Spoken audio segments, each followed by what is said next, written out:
Welcome to part 3 of my Tarot Tableau series, the 7 stages of spiritual unfoldment. We're looking here at the tableau setup. We have row 1, the principles, row 2, the laws or agencies that the principles act through. Row 3, we get the results.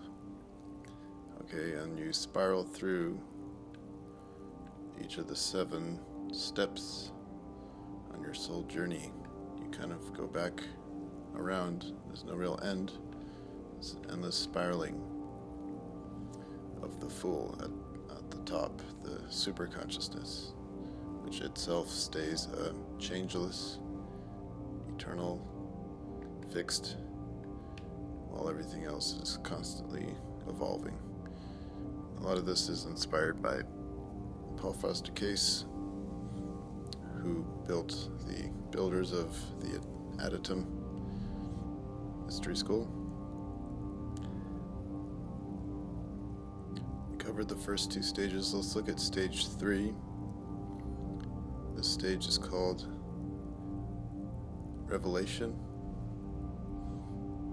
The names are based on the row 3. So this card 17, the star, is known as Revelation. In stage 3 we have the principle of imaginative creativity, which is the Empress, working through the law of rotation. That's the Wheel of Fortune,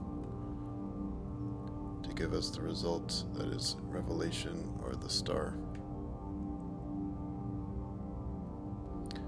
Both in card 3 and card 17, it's the same character, the Empress, or Venus, the goddess, nature, you could say. We see other connections showing this pattern to be built into the fabric of the cards themselves. We see the 8-spoked wheel both in the Wheel of Fortune and in card 17, the star.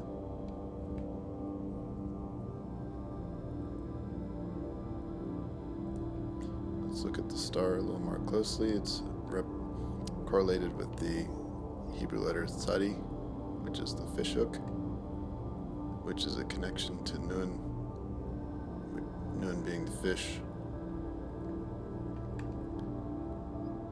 We see the ibis, which is a Christ symbol.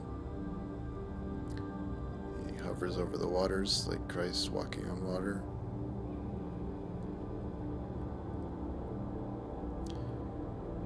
The ibis is sacred to Hermes, or Thoth, in Egypt, which prefigured as a Christ figure. We see also the double streams, just like Aquarius pouring out the 2 streams with his urns. One could say that these are the 2 bowls, or again the duality of spirit and matter. And indeed this stream here is matter because it's further splitting into 5 streams, which are the 5 senses. And the 5 senses eventually wind their way back into the main pond, the main ocean of spirit, and are dependent on spirit. We see that the Empress is resting her knee at a right angle, and 90 is the value of Tzadi in Hebrew Gematria, so we see some hidden symbolism there that you have to sort of be in the know to understand.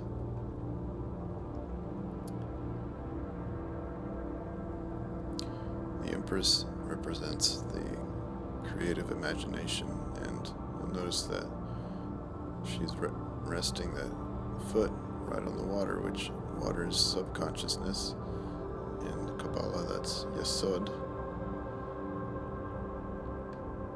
showing how the creativity is basically an outpouring of subconscious information, a kind of Jungian collective unconscious or co-creative faculty. And this is harnessed when you meditate. What is meditation? It's fishing. It's letting out your fish hook to try to catch the fish, each fish being the creativity, the inspiration that all artists are seeking. And it's coming from the Empress herself, the Divine Mother, Mother Nature.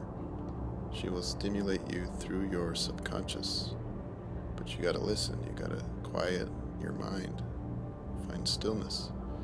Then she will reveal herself. This is the revelation. That's why she's naked, she's standing revealed. Nature reveals herself to those who sit quietly.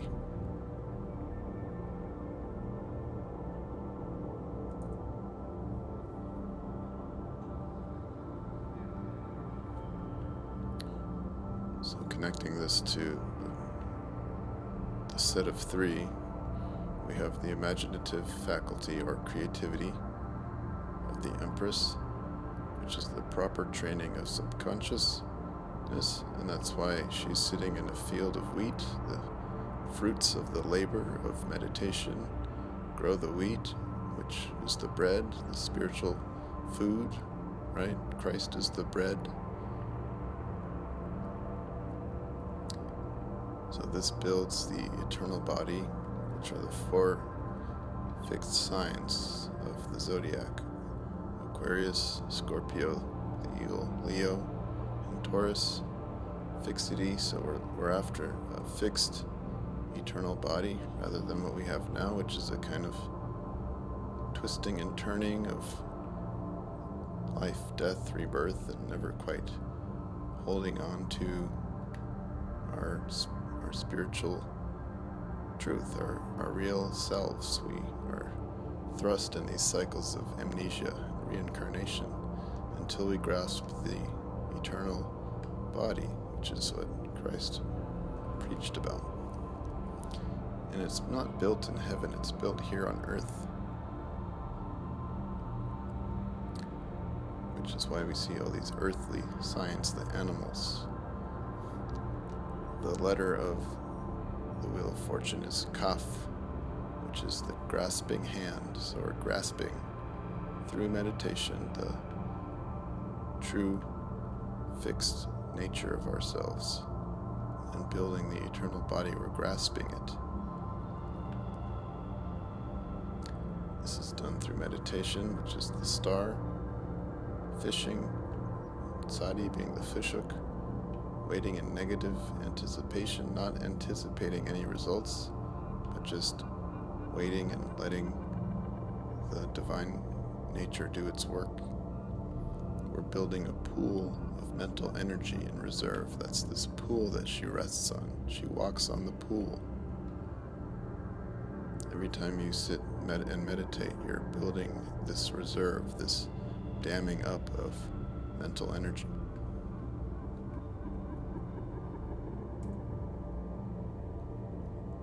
We see a bird on each card in the series: the dove, the eagle, and the ibis. And in my book on the zootypes, I talk a lot about the bird symbol as a symbol of the resurrection and of Christ, of course, because the bird can fly. It's the flight of the soul back to heaven, having achieved the eternal body. When you see the Egyptian sun disk with the wings, that's the same symbol. The sun being the soul and the wings being its flight back to heaven, the victorious nature.